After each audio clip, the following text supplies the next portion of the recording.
much for coming today. My name is Kristyn Elsner, and I'm here to just tell you a little bit about myself. I recently moved to Naperville, Illinois, which is a western suburb of Chicago, with my boyfriend of 2.5 years. Before that, I lived in Glendale Heights with my dad and my older brother.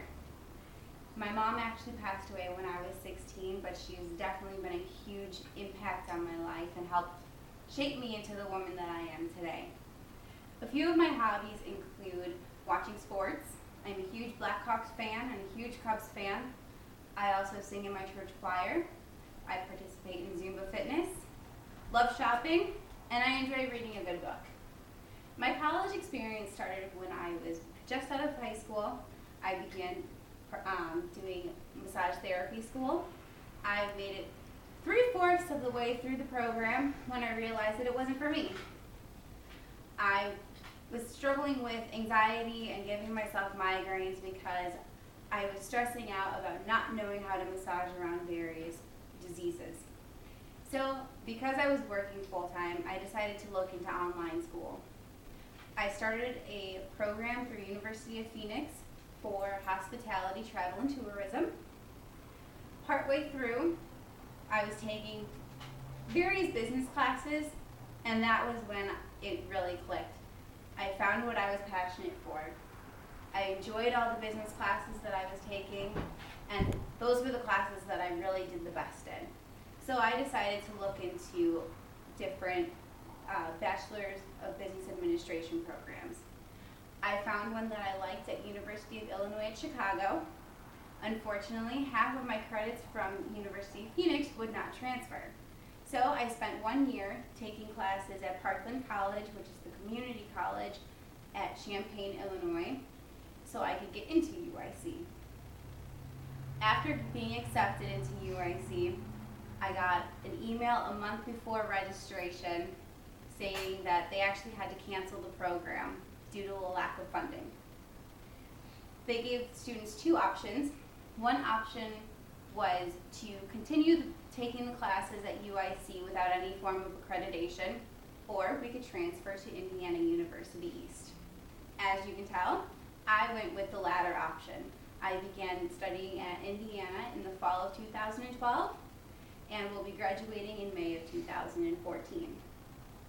As I mentioned, I worked all throughout my college experience.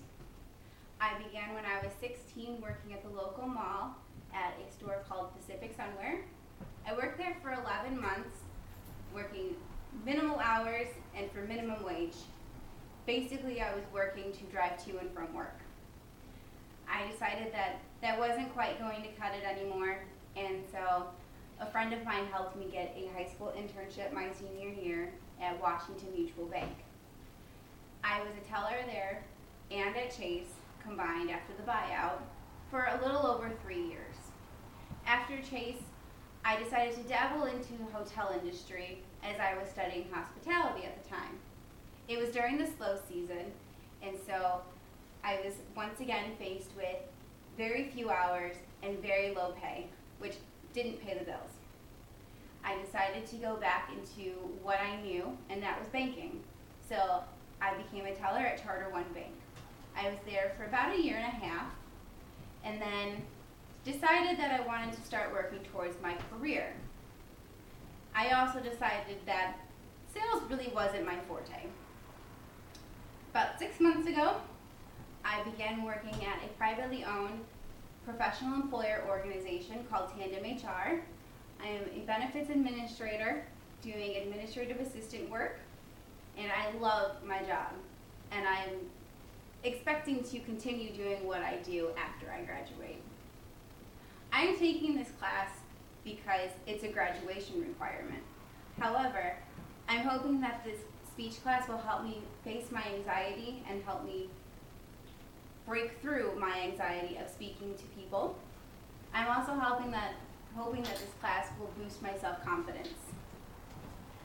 Upon completing the PRPSA assignment, I discovered that my communication apprehension, or my level of fear or anxiety towards talking to one person or a group of people, is actually right in the middle of their scale.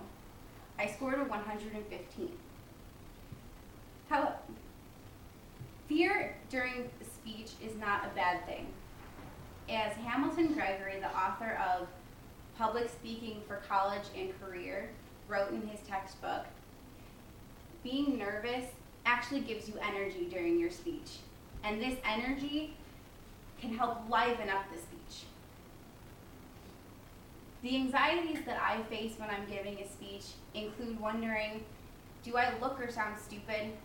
Did what I'm saying make sense? I'm also wondering if I'm giving my audience enough information. And if my audience even cares about what I'm talking about. Throughout this class, I am hoping to overcome those anxieties by practicing a lot before each speech. I'm also planning on organizing my speeches in a way that flows to keep and maintain my audience's attention. And lastly, I'm planning to only include important details because I don't want to overwhelm my audience, contrary to what my anxiety makes me feel. Thank you so much for your time today, and thank you for listening. I hope you enjoyed yourself, and I hope that you were able to learn a little bit about me. Thank you.